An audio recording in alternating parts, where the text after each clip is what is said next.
इस वीडियो में हम लोग एक समाकलन हल करेंगे जो कि एनसीईआरटी के बुक में दिया हुआ है। तो यह क्वेश्चन है समाकलन 1/x log x का पावर m का हमको x के सापेक्ष समाकलन करना है, यानी इस इंटीग्रेशन का वैल्यू निकालना है। तो सबसे पहले हम लोग लिखेंगे हल। माना कि ये जो इंटीग्रेशन दिया है उसको i के बराबर रख देते हैं। i बराबर integration dx by x log x to the power m, इसको दे देते हैं इक्वेशन नंबर 1। अब हम क्या करते हैं, यहाँ पर हम लोग सब्स्टिट्यूशन मेथड या प्रतिस्थापन विधि का यूज़ करेंगे। तो यहाँ पर हम क्या करते हैं, log x को log x बराबर t रखने पर, और जो ये log x बराबर t है, log x बराबर t हम लोग अज्यूम कर रहे हैं, इसको दे देते हैं इक्वेशन नंबर 2। अब क्या करेंगे हम लोग, इस dx को हमको हटाना पड़ेगा। अगर इसको हम log x बराबर t रख रहे हैं तो इस dx को भी हटाना पड़ेगा, t के टर्म्स में लाना पड़ेगा। तो उसके लिए हम लोग क्या करते हैं, समीकरण 2 को x के सापेक्ष अवकलन करते हैं। तो समीकरण 2 का x के सापेक्ष अवकलन करने पर, जब इसका x के सापेक्ष अवकलन करेंगे तो हमें क्या मिलेगा, d/dx log x बराबर d/dt/dx ये मिलेगा। अब हम लोग क्या करते हैं, यहाँ x के सापेक्ष क्या कर रहे हैं, हम लोग log x का अवकलन कर रहे हैं। तो ये हमारे पास क्या आएगा, 1/x बराबर dt/dx।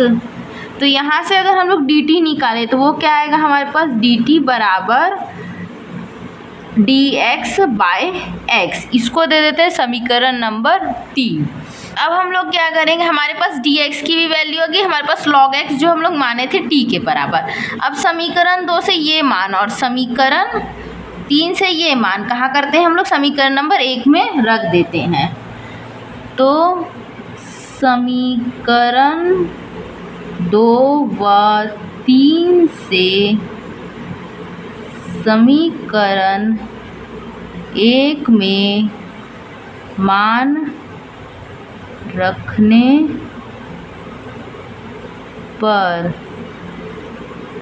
ये करेंगे तो हमारे पास क्या आएगा, i बराबर इंटीग्रेशन dx की, यहाँ पर हमारे पास क्या है, dx/x है ना। तो यहाँ से हम लोग लिख सकते हैं dx/x की जगह हम लोग सीधा क्या लिख सकते हैं, dt लिख सकते हैं बटे ये क्या है, और log x को हम लोग क्या माने हैं, t माने हैं। तो t की पावर m, ये हमारे पास अब इंटीग्रेशन आ गया t के टर्म्स में। अब हमें पता है जब हमारे पास इस तरीके का होता है तो इसको हम लोग क्या लिख सकते हैं, ये t की पावर m को अगर हम लोग अंश में ले जाएंगे हर से तो उसको लिख सकते हैं t की पावर -m dt।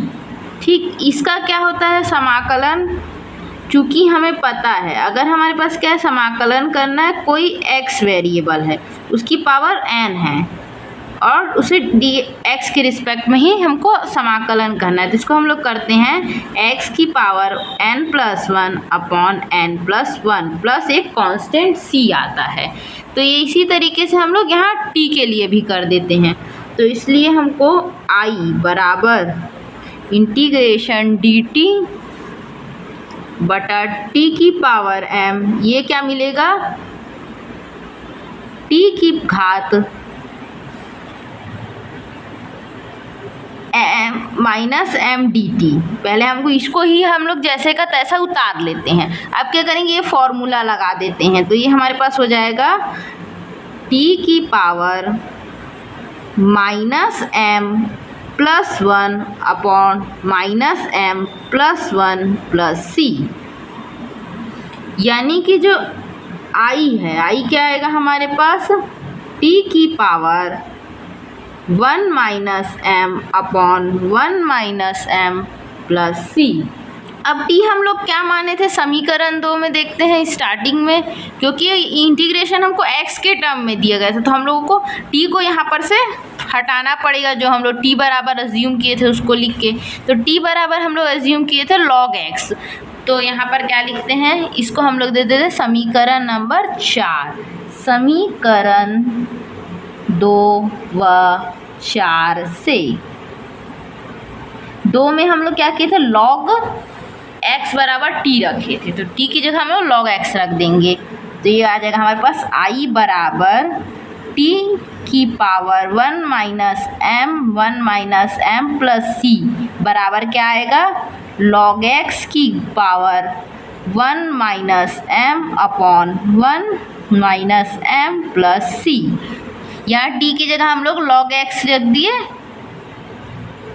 यानी कि फाइनल जो आंसर आया हमारे पास वो आया है integration dx upon x log x to the power m is equal to log x की घात 1 minus m upon 1 minus m plus c।